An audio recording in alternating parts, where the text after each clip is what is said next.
Hello, welcome to another episode of Bunny Hugs and Mental Health here on YouTube. I'm your host, Todd Renabaum, suicide attempt survivor in recovery of addictions. I have ADHD. Please hit like and review and share and that bell and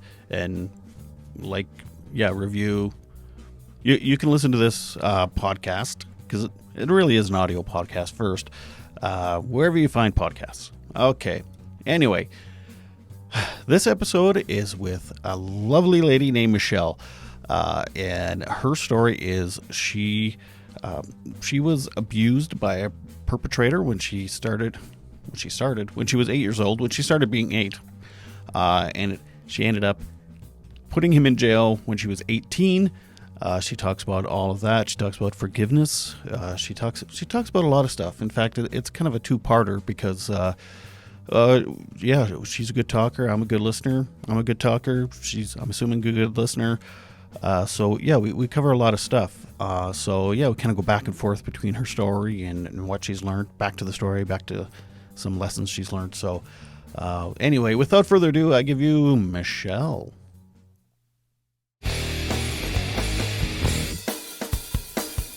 My name is Michelle Tennant. I'm 55 years old. But when I was 8, I was, for the very first time, sexually assaulted by a neighbor who was 20 years my senior. He was my mother's best friend's son. And, somebody that was really in the family. Like I saw him truly as an uncle, somebody that I really, really trusted. Long story short, when I turned 18, I contacted the authorities myself. I started when I was 17, actually, away from my parents knowing that I was doing this. My father was a military vet from the Korean War.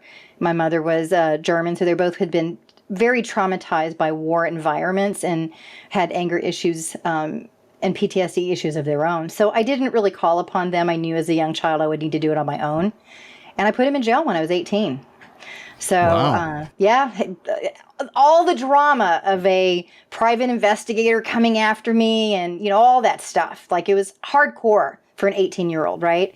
So he hired an investigator to make you look like, what do they call it? Like victim blaming, make the victim look like all gaslighting and all that stuff. All that stuff, right? I had mics on me. I could get into whatever area of the story that you want me to drill down into. For sure. Okay. One of the things that I'm most committed to in a conversation that when we do talk about mental health is that complex PTSD is not very understood as a mental injury separate from mental illness.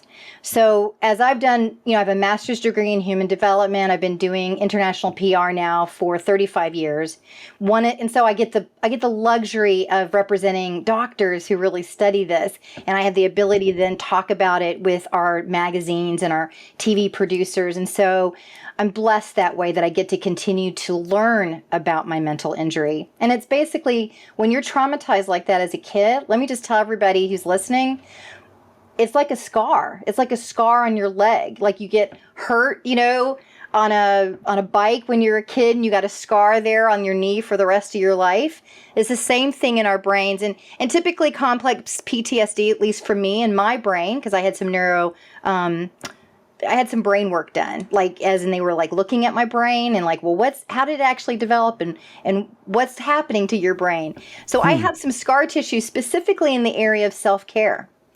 So I have to, as we learn about ourselves, it's empowering, right? So if you do have a mental illness, if you do have a mental injury, whatever you have, to learn about it is empowering so that you can provide yourself the things that you need in your life. And so one of the things that I do now, middle-aged, how we just hey, I want to teach everybody else about what I've learned. So I've been writing over at Psychology Today in a blog called Mental Injury is Not Mental Illness. And as I turn to my golden years, Todd, I'm going to continue to write and educate people about a trauma-informed in society. So this is one of my greatest pleasures in life, to talk about all my experiences. So what questions do you have? That was it. No, I'm kidding. Okay. So that's awesome. That's it in a nutshell. So now, I'll dive a little deeper here. Sure. Actually, whereabouts did you grow up? Yeah, I grew up in a suburb called Valley Station. It's about 20 miles from Fort Knox, Kentucky, and about 10 or so miles from downtown Louisville. So Derby City, right? Louisville. And you're in the South when they give you sweet tea that's already sweetened. But in Louisville, there's some Yankee influence up there in Louisville because we serve our tea and you got to sweeten it yourself. So that's how you're right there on the Mason-Dixon line, right? Well, I'm not sure if you know, but I'm in Canada. Are you really? I am, but I Hi, know Canadians. Well, most of my audience is actually Americans. Hi, Americans. So you grew up in Kentucky. This person, they started you were around 8 years old. His name is Larry.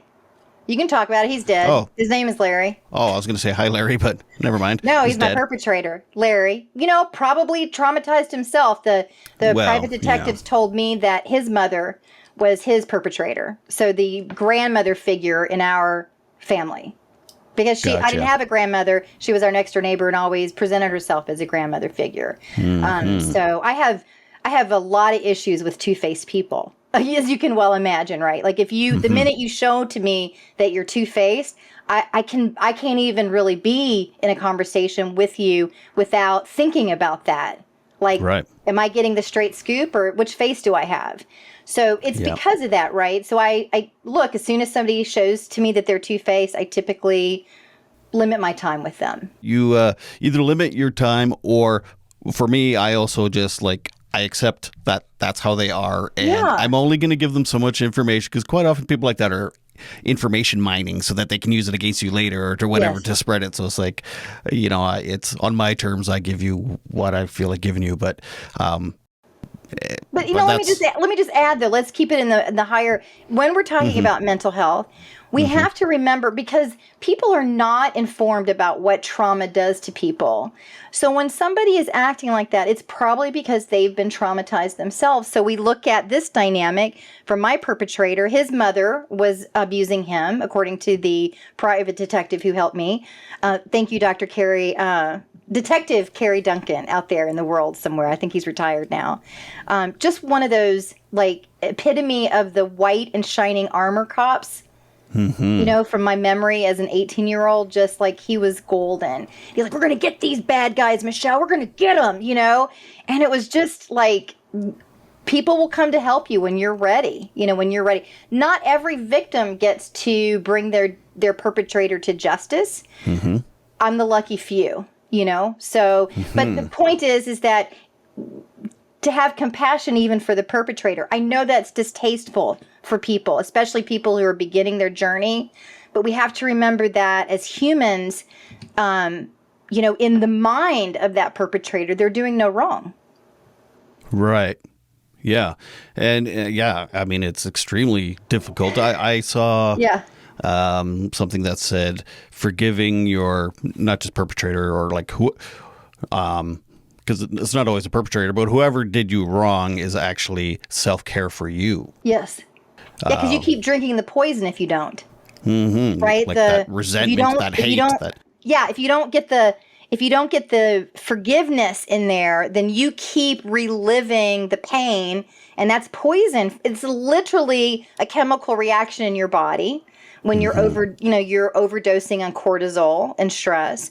And it causes all kinds of issues for the body and the brain. So it is an act of self-care, and it's not always easy. I recognize that. Oh God, yeah, I can imagine. Was it easier to forgive him because he went to jail? Yes. Yeah, right. So it's like you get a little best of both. It's funny. I have a beautiful husband. We've been married for 20 years. So I have a beautiful career, a lovely life. I have hobbies: whitewater kayaking, mountain biking, a beautiful career. I say all that not to brag, but to let people know that there is hope in your life if you work at the therapy, the EMDR, the neurofeedback, the personal development courses. I've just been at it since I've been 18, right? I don't think it'll ever end. I think I I get triggered again in a situation, then I go back to my therapist. So, or my husband, who's my confidant, and he's, I'm very big personality, right? I've always been that way. If you look at, I was looking at pictures of myself when I was 5. I was the dairy princess of Jefferson County. Fantastic. I literally was the little girl with the ribbons who would give it to the kids who had the big cows. Right? That's fantastic. I love it. And so I was like, a really big personality. My mom and dad probably could have put me in TV and made some money off of me, but they weren't, Dad was a military nurse and he met mom at another hospital. She was a nurse too. And they just wanted to have kids. That was like the epitome of, and they were very religious. That was all they wanted in life, right? Is to have kids. So my, this bigness, this personality, I think that if we look at who we are and then if we have a spouse or we have a relationship, it grounds us, right? So my husband always reminds me of people. I can attest to that. Right? Like, sorry. Is this really he's my sounding board, in other words. And and if he gets tired of a particular topic in my life, like right now, I have a charity project that's particularly noisy in my life from people who love to gossip, and so that's hard sometimes. And so he's like, look, don't talk to me about it anymore. I usually just quit, right? And I'm like, but I'm really committed. I'm really committed to this, So it's not always easy in life to kind of couple what you've been experienced, but I always remind people, look, the reason why that person is gossiping, the reason why that person is acting that way is they've been hurt. Hurt people hurt. And if we can rise above the personal attack and see that person just needs some compassion and support, especially those who really attack us, boy, then we'd have a different society, would we not? Yes, but at the same time, you don't give two-faced people time. But that's just setting a boundary, too. You're protecting yourself from... Oh, I'll give them time. I minimize limited time, right. Limited. We met on online dating, my husband and I. And then because we were successful online daters, other people were asking us, well, what do you recommend, right? I was like, well, I for sure recommend putting on your profiles your commitments, and your deal breakers, like clearly, so people can see like, oh, am I that person or I'm not? But here's the big thing. In the first month of any relationship, everybody shows you who they are. Everybody shows you whether or not they can be trusted. We just are like, if we've really worked on ourselves, we're healthy, we know exactly what our mental injury or mental illness is and how to take care of ourselves.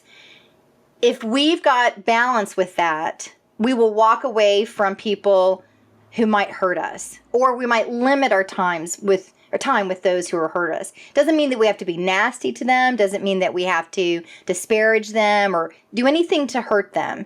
We just have to take care of ourselves. But a lot of people don't listen to that inner gut in that first month and then proceed with the relationship after that. And I think for those of us who have, that we really are living with trauma and we're living with because I do think that you can heal from it. I do think that you can be completely well adjusted. I just think it's important that we look at those red flags and people will definitely show you who they are. You know what I mean? That's the point I wanted to make about looking at relationships and getting along with other people, Well, again, that self-care is listening to your gut and not thinking, oh, I can change them or what. I mean, usually it's because you're not fully emotionally, I don't want to say, emotionally mature, maybe. I don't know. You're not quite taking care of yourself yet if you're going into those relationships sometimes, I think, maybe. For sure. 100%. And then, again, you get hurt because hurt people hurt other people. And it doesn't, and then let's talk about complex PTSD, because a lot of people don't. It's one thing to have a single point of trauma in your life, like you were robbed one night, right? But you're an adult and then you're robbed. You've got the skill sets of an adult and you have the brain development of an adult to have the capacity to cope and adapt based on that trauma.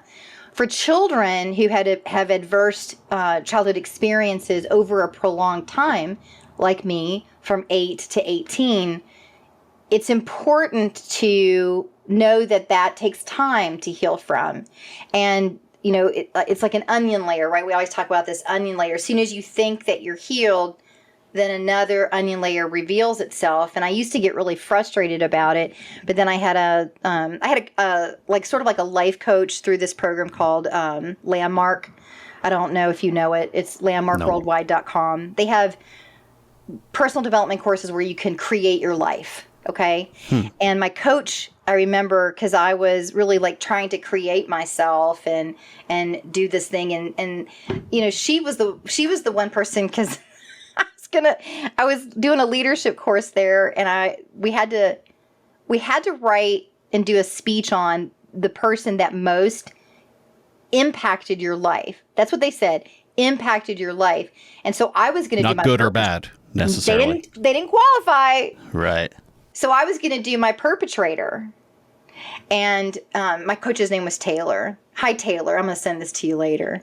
And Taylor's like, girl, you cannot get up in front of 400 people and talk about your perpetrator. She's, girl, I got you. I got you. I got what you're trying to say, but we need to choose somebody else. And I was like, yeah, but this, it formed who I was as a child. It forms like this spidey sense in you, almost like this superpower of, I'm extra sensitive in a room. Like I actually have a gut reaction when, something happened in the pandemic, and there was a neighbor who kept like not honoring the pandemic rules. Mm-hmm. And my mom was, in her 80s and living with us, and I was fearful of her health in particular because she had a heart condition. So she would go out and just talk to that gentleman, and I would say, you don't need to talk to that gentleman, encourage him to come over here. We're in a pandemic and we need to be distancing ourselves from people, right? And she's like, oh, Michelle, don't be so distrusting. I'm like, I'm telling you, my spidey sense went off and you don't need to be talking to him. Well, sure enough, one Saturday morning, he's lurking in our backyard. Yeah, my husband took care of it. We do live in the South now. We live in Asheville, North Carolina, and my husband happens to be from Mississippi. So while he and I may disagree about gun control, he happened to be out in his shop cleaning his guns because he'd been doing some target practice. So that was a weird, that moment of like cleaning his gun, and then we had a guy lurking in our backyard. It was so creepy. And I said to my mother, I said, when are you gonna trust my spidey sense? So we can say whatever we want about our trauma, like it's good or bad, or the perpetrator is good or bad. But what if it's neither of those? It's none of that. It's just humans adapting to their environment. That's an interesting conversation. Right. And then, there's a whole reason why our brains do that, because it's like, hey, I got bit by a wolf in whatever BC, and it's like, oh, okay, so now, it's a survival totally thing. Yeah. Wow. Okay, so I'm going to go back again. We're kind of all over the place, but okay. So he was your perpetrator for over 10 years. Yes.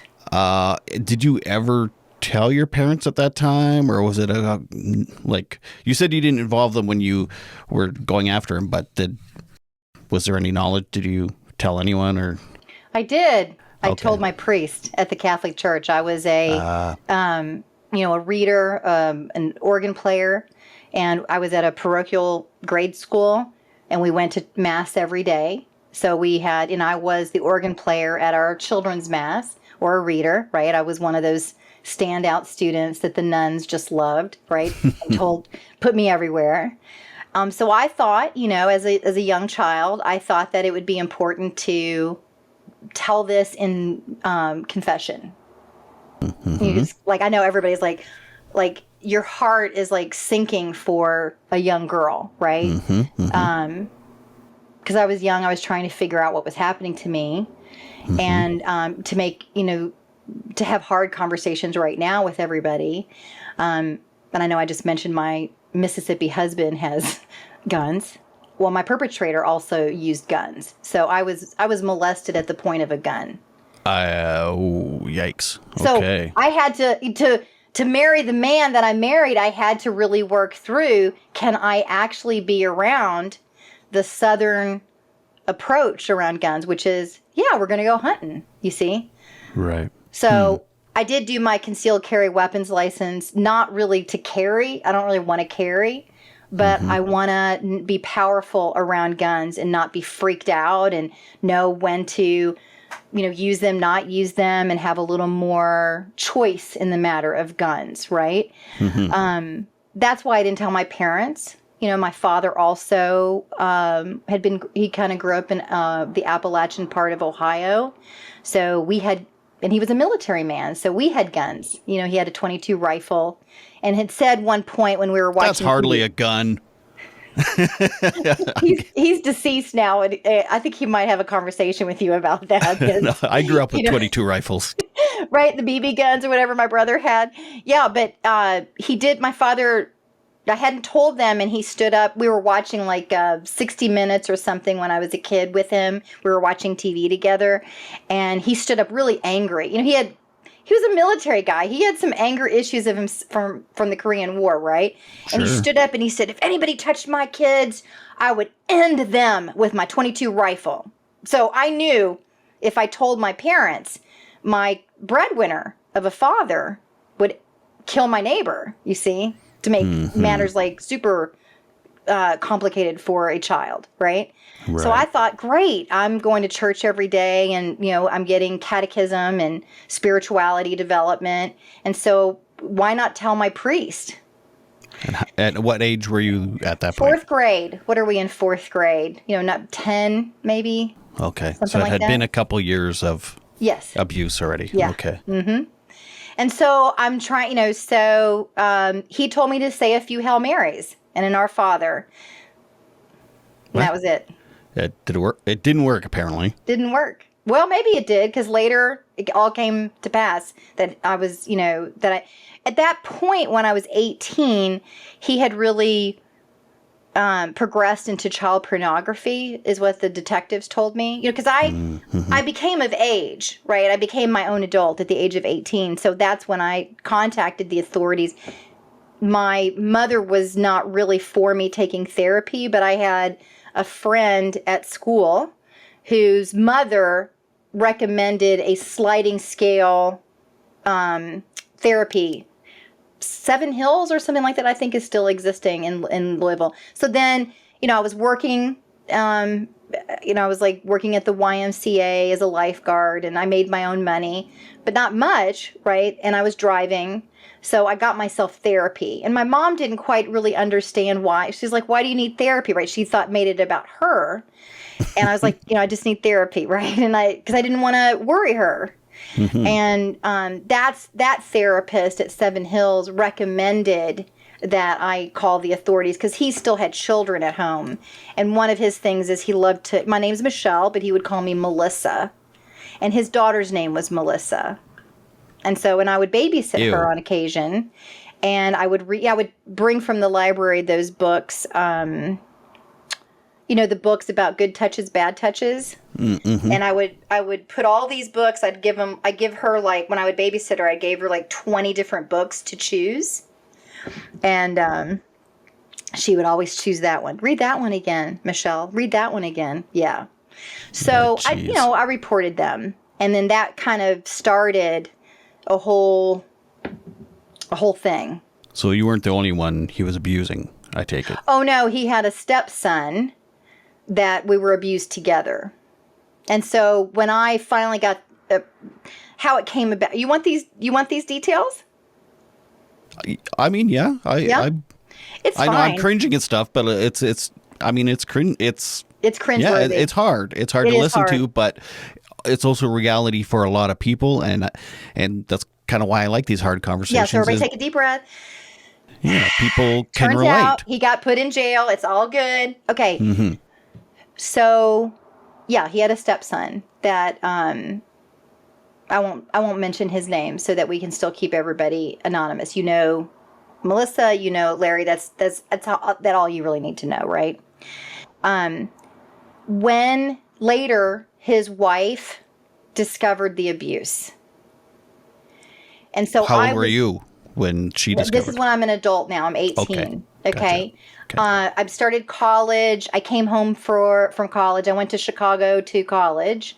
And then I came home one Christmas, and I was in the house, my parents' house, and there was a phone call from Detective Kerry Duncan, and this is exactly what he said. Hello, this is Detective Kerry Duncan from the Oldham County Police, and I'm investigating Larry, I won't say his last name, because, your house was the next door house to him, and there's been allegations by his wife that he is a sexual child predator, and I'm wondering if anybody in your house has been abused. Something to the effect of that is what that's his opening sentence. And I said, yes, me. And he was like, you can imagine, like you could hear, like he stood up, you could hear, he was like, I got one, right? And then I became an unnamed witness. So they didn't know who I was, right? But he was bringing in the divorce proceedings.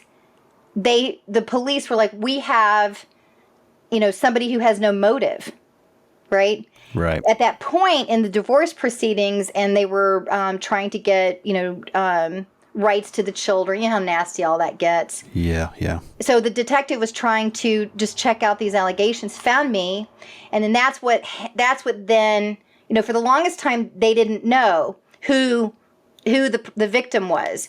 So then the mother started. Larry's wife? Yeah, the grandmother. Okay.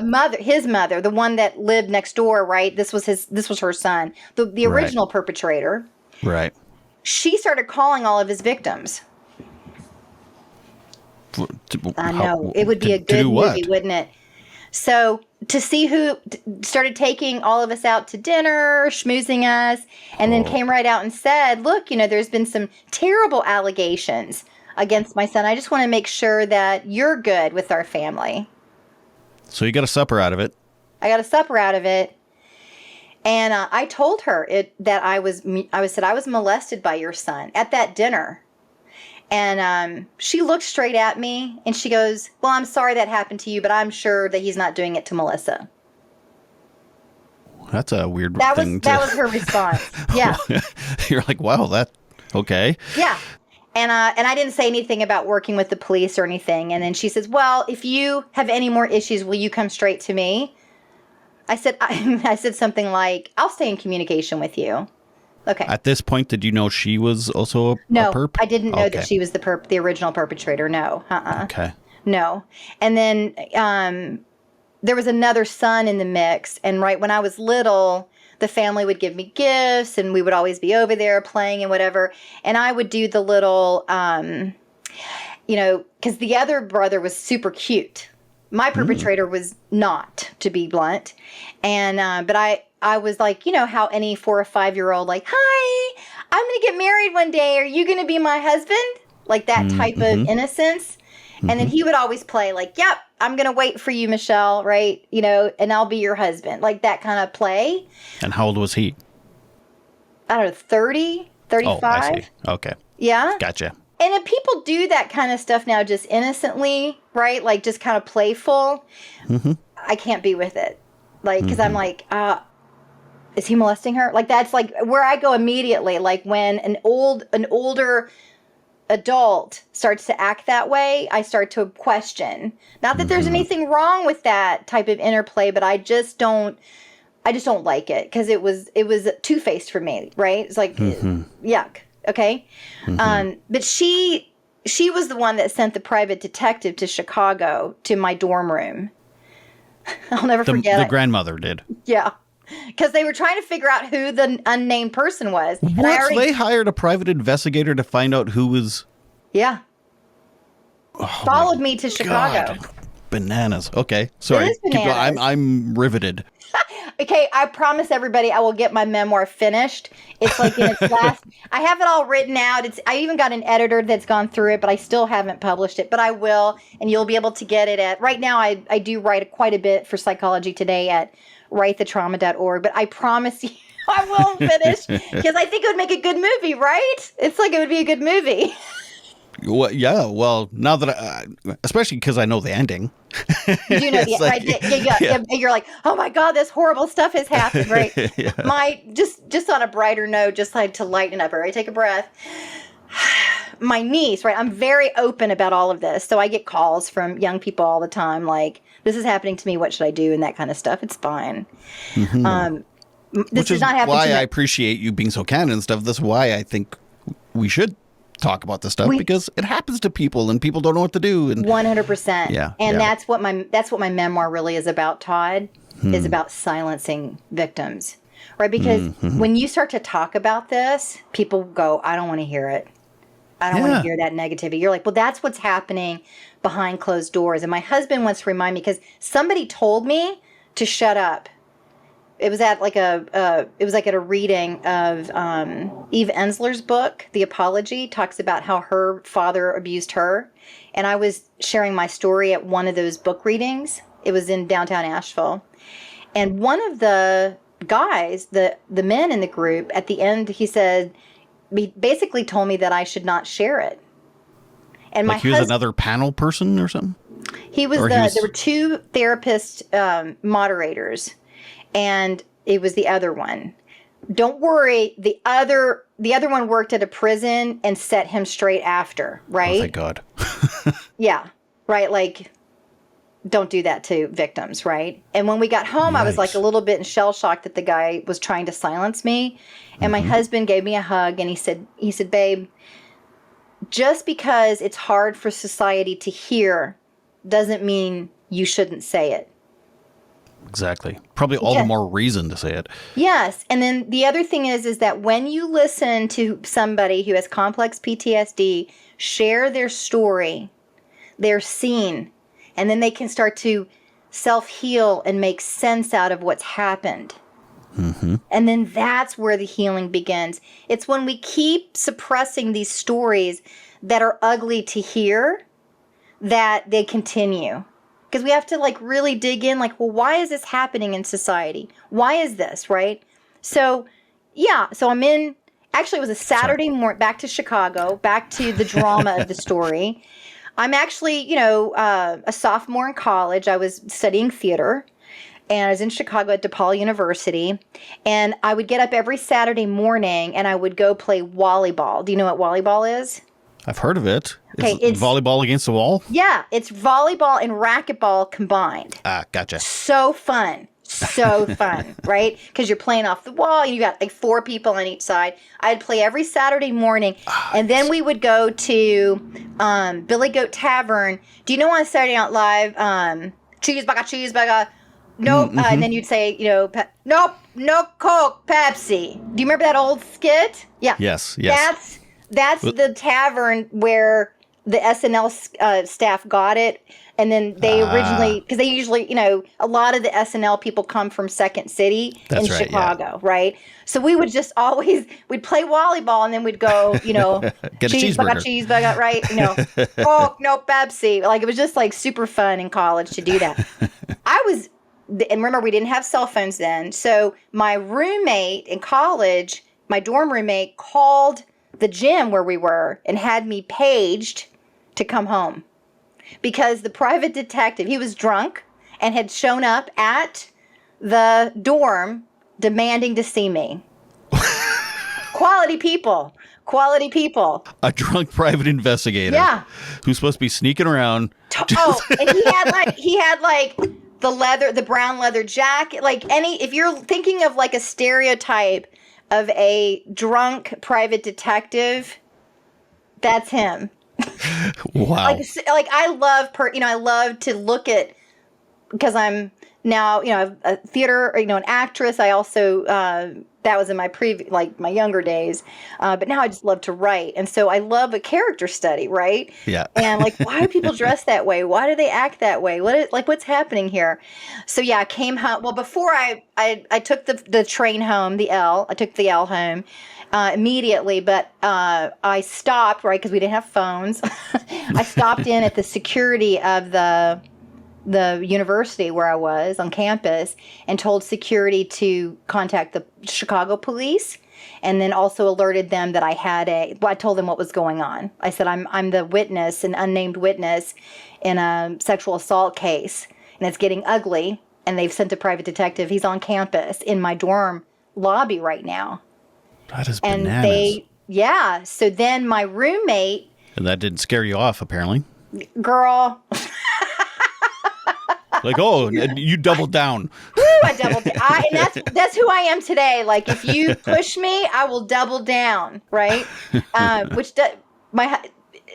doesn't work to my husband's benefit very often. Just, But anyway, but then we have to talk about it, and then we rectify it, right? I go, okay, I learned something about my doubling down. It's fine.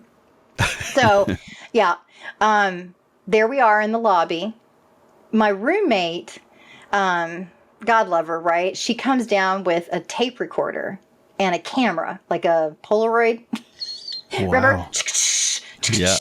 Sitting there Had, waving the picture for 5 minutes. totally, right? And because she had been working in press, like she was at the radio station, whatever. So she had like all these like things to, to be a journalist about, right? And so, yeah. I mean, we stuck that tape recorder right in his face, and she was taking pictures. And I started with, the Chicago police have been notified of your presence, and so has DePaul's security. What do you have to say to me? You're like investigative journalists, but they came to you. Right. Then that became evidence. Yeah. Do Yeah? you still have that audio? Oh, the Oldham County Police, for sure, they'll have that still. That's okay. that's in evidence. And then there's also when I confronted the perpetrator at a Captain D's restaurant. That was something I wanted to ask if you guys ever talked about any of this. Yeah. So then it starts to come to a head. Like actually how I was disclosed as the witness is the mother. The perpetrator's mother, my grandmother figure in my life, had called me, and how did she put it? I don't know. She said something like some kind of statement, like she was snaring me into, like, I think she said, "We found out it was you, that you're the unnamed witness," and da da da da da. She said something like that, and I just spoke right into it. And she goes, "Caught you, bitch." Yeah, something like that. And I've then done that's that what before. started the investigator. The investigator came shortly thereafter. And then, because they couldn't figure out who this witness was, right? Mm-hmm. Before that happened, and then back to the dinner where she took me out to dinner, she asked me if I would have dinner with him to talk about it. Because she was trying to brush it under the table, right? And I agreed. And at the time, my boyfriend's name was Scott at the time, and I asked Scott because my perpetrator was a gun fanatic. We do live in Kentucky, and my boyfriend Scott at the time was, I was like, you just need to be somewhere else in the room. The detective, he gave me a tape recorder to wire myself, but he couldn't participate or be in Captain D's with me because that would have been entrapment. I had to do it all myself, right? That's extremely courageous and brave and unbelievable for a 7, 8. I was the baby. You know what I mean? yeah. And we always underestimate the 17 and 18-year-olds, but when you've lived a hard scrabble life, like dealing with this crap on your own, which so many kids do. You build a resilience like nobody's business, and that is brilliant to use in life thereafter. So you can take that trauma and turn it into triumph 100%. And if there's somebody out there right now who's like really hurting from their pain, you turn that pain into power each and every time. I still do. I love it. Yeah. So there we are in Captain D's, and what kind of food is Captain D's? I've never heard this restaurant. Really? You don't know? It's fish, fried fish, Todd. Of course, Captain. Yeah, Okay. like Long John Silver's. Oh, right, you're in Canada. We have Long John Silver's. Fish and chips. Gotcha. Okay. With the malted vinegar on the top, and then the best part are those little crispies at the bottom. nothing but batter and grease. It's bad for you, right? But that was our look. I lived in, I was middle class 100%, right? That was eating out. We loved it. That or the King's Table, which was like the banquet hall. We have something now called Golden Corral here in America. Yeah, I've heard of that, yeah. It wasn't, we didn't have that chain right growing up, but we had something a local restaurant that had a buffet, right? And it was called Bonanza. King's Table. Man, we were like into that, right? My family and I would be like, let's go eat at the King's Table or Captain D's. Those were the two restaurants only. So we're at the Captain D's, and I am grilling him. But he's being recorded. Mm-hmm. He has no idea that he's being recorded. And I'm like, I want to know. But he thinks that he has to do this so that his mom said, you got to do this because this is getting nasty in your divorce. Okay. Mm-hmm. So I just asked, why do you do it to me? And how, I heard through the grapevine that you're now diddling your 6-year-old niece. What the hell? Right? These are the questions that I asked him. And then to the question, because every victim wants to know why me. Mm-hmm. So I'm going to tell you what his answer was. And he was like, hunched over, looking down, like, no power position in his body. And he said, I was lonely. Just take that for a moment. Because my boyfriend at the time was like, because he could overhear everything happening. He goes, I don't mean to be offensive, but I really felt sorry for him. And if you're listening to this and you're a perpetrator, I want you to ask yourself, why are you so lonely that you need to hurt kids? And that's the thing to take to your therapist. That's the thing to take to mental health, because it's in this self-care process. If you think about my perpetrator, it was his mother that perpetrated against him. Later found out that the father was missing from he'd always be in Haiti, right? Doing construction work. He had another family in Haiti is what was going on there. So then she's lonely, right? So then she takes it out on the kids, the 2 boys. And the cycle then goes and goes and goes and goes, right? So then why is she resorting to that type of behavior when she's lonely? What happened to her when she was a child? Exactly, yeah. So I also, as this all was coming out, I had the support of a therapist. Back in that day, that was like 1988. Mm-hmm. We had some really interesting therapy in 1988, which doesn't exist anymore to my knowledge. But I went to something called Parents United, something like that. My therapist was like, why don't you try some group therapy? So I went to this thing where they united victims and perpetrators all in one building on a weekly therapy group. Wait, yes. Same meeting or just same building? Both. Oh. So it was like a church. Yeah. And they would have in one room, like new victims who wanted to be in group therapy would go to this room. New perpetrators, just like a 12-step group, would go to that room. And then there would be a big room where it was victims and perpetrators together working through this to end this cycle. Okay. And was that, do you think, beneficial, or do you think it's a good thing they don't have this kind of therapy anymore? If it exists, I don't really know if it still exists, because when I was writing my memoir, I was looking for something called Parents United or whatever it is, right? And I couldn't find anything. Maybe it still exists in some form, or maybe it's been abolished because maybe therapists figured out it didn't work. I don't know. I can't answer that. Okay. I can only answer like my personal experience. Sure. Being in group therapy with other, it was a lot of incest survivors. I was the odd one that I was non-incest, right? But one might argue that it was because they were close family friends. I think that it probably did work for some perpetrators and some victims because, they got to be heard. And I think that if you suffer in silence, the cycle continues. And there's it's been years since I've researched why perpetrators do what they do. Some are born this way, and they just, some people think that they're just bad seeds, right? Good and evil. Yeah, I don't know if Yeah. that's the case. I think that Right. it's, it's nurture, nature, that Exactly. old argument. I think it's people trying to adjust and adapt to their environment. If we look at these strange stories that come out where the father has hidden away his daughter in a basement for Yes. years, and then, those kinds of stories, like, well, what's going on there? Do we have a maladjusted male who's been rejected by women for some reason? All these stories, right? But by and large, the majority of these stories are incest in nature. And so what's happening, right, in that dynamic where that boundary is not, for that child, isn't protected?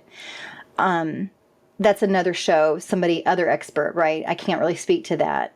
But for me personally, I do think that that group experience I got to see that I wasn't alone. I got to hear other stories that, to this day, I still think about them. And I'll share one. There was one woman in our group therapy who shared that she had been molested by her father. And it's so important. I share this because at our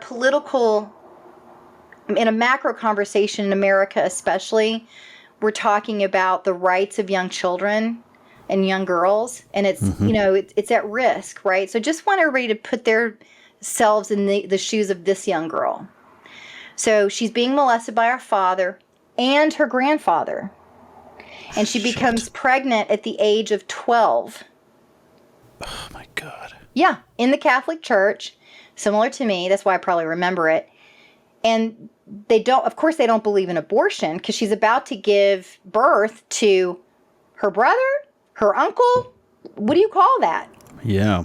Stepdad? Okay? I mean, what do you call that? Yikes. Yeah. They exorcise her. Oh, good. That's what they do. They create an exorcism. And That's what the Catholic Church is responsible. No, look, yeah. I am not a religion hater. I love the fact that I was raised in such a biblical believing family. I have broad spiritual beliefs today, lean probably more toward my great grandmother's Native American beliefs than I do anybody else's. However, I worked to reform the Catholic Church for a number of years after college in Chicago at a place called Call to Action. And the Catholics, the Catholic religion has just decades of history, and there's many things that do need to change about it. But there's also really wonderful things about the Catholic religion. Mm-hmm. I'm not against exorcism. I don't know if they're ghosts or not. We need to have everything that we need to have. Right. When you're like in a spiritual crisis, you need to have everything that you can, right? I'm not down. Look, I watch Ghost Hunters. You know what I'm saying? I don't know what's out there, but I will say that I don't know that that's an appropriate response to a 12-year-old girl who's being raped by her father and her grandfather. Right. Exactly. And I don't know if that child should be forced to give birth to her brother, uncle, or whatever that situation is. And somebody asked me, like, did she give birth? I was like, I actually don't remember what happened in that family. I just remember being in that group therapy, feeling connected, upset, all of the emotions with my sister that I could share these experiences with. You know what I mean? I do. I've gone through addiction treatment, and it was there was no one-on-one therapy. It was all group therapy, and it was incredible. Like, and I don't mean like, it wasn't like AA meetings, like we did that too, but it was like, yeah, you heard everybody's. Yeah. I mean, it was icky, but it was also like, I've learned how to not judge because of it, because it's like, wow, everybody's going through something, and I'm looking at one of the dudes I would cross the street to avoid. I'm now like hugging and crying with them because I'm hearing the most horrific thing ever. And I hope that we, from the whole conversation, I hope that people listening start to have a little more pause when they meet somebody who is raging. Because you're raging, the rage probably has nothing to do with you. The rage has everything to do with what they've experienced. And that's why I'm so committed to a trauma-informed society, when we can begin to understand, oh, that's maybe why they're acting that way. Not that I'm permissive. I don't want someone to hurt me like the creep in the backyard. I'm definitely going to get old school and be like, look, we need to protect ourselves and our property and all that. It's a very complex issue, right? But I do believe in having conversations that make a difference. I do believe in therapy, personal development, self-awareness. Right. My biggest tip for people who have complex PTSD is EMDR. If you don't do any therapy, do EMDR. Yeah, it was good. Do good. You agree, Todd? Yeah, it was really good. I've done all types of modalities. Like, it's just try everything and anything. Like, why not? This is the first interview I've really gotten into the nitty gritty of what happened. And, I'm honored. Yeah. It's the first time that most people just deal with like, well, what do you recommend? Right. My dad, may he rest in peace, was really proud of me for bringing the perpetrator, to justice. It was really hard for my father when he found out what happened, but he did keep his rage under control because I was an adult by that point. My mother suffered for many years about the betrayal of this family. I think that sometimes she still suffers, but through my journey, she's healed. She said, she told me at first she was worried about the memoir and how the memoir would reflect on our family, but today she says, you're right. Michelle, you're writing. I'm learning. Send me every article that you write at Psychology Today, because I learn about everything. All right. So nice. There's hope. As a parent, you would probably, I would anyway, like I'm a parent. If I did everything I could to protect my children and then something horrific still happened anyway, I can only imagine the amount of guilt that your parents felt, even though it was like, it just shit happens, right? It's you can only control what you can control, and my father you only never know what you liked know. him. My father never liked him, and we had fights in the family between my mother and father because my father had that spidey sense. Right. Never liked him, right? Other dudes can. I've been around other dudes where I'm like, I would just say my only advice is that families are groomed. Right. And if you're a parent, if you're a mother or a father, and you just have some kind of weird inclination about the individual, listen to it. Better safe than sorry. Yeah. Like, what's the worst that's going to happen? Like, we lost it. Sorry. Sorry, that's not what I meant. I meant, what would be the worst that could happen if you were wrong and he's not a perpetrator? That's right. That's right. One less relationship. Right. I guess. I'm so glad that we can laugh about such dark topics, Todd. It must be the reason why. One of my my husband still doesn't understand why. Like, he'll come home and I'm like binging on Special Victims Unit or Forensic Files or Justice Judy. And he's like, what's your deal with this trash TV? And I'm like, oh, it's justice. Like, I love like when the bad guy gets it, Oh, yeah. So my son and I have been watching Mad Max movies, and it's like at the end of everyone, it's like, yay, he killed them. It's like, I love revenge movies too. Yeah, that's amazing. Yeah. Well, it's like the human experience, right? We're trying to make sense of what we deal with in life. And so it's awesome. Right. I say that, but also we were talking about having empathy for your perpetrators too. Well, you do. A bit. You can. But but people can still be held accountable. Right. And you that's don't have the thing. To approve of what they're doing, right?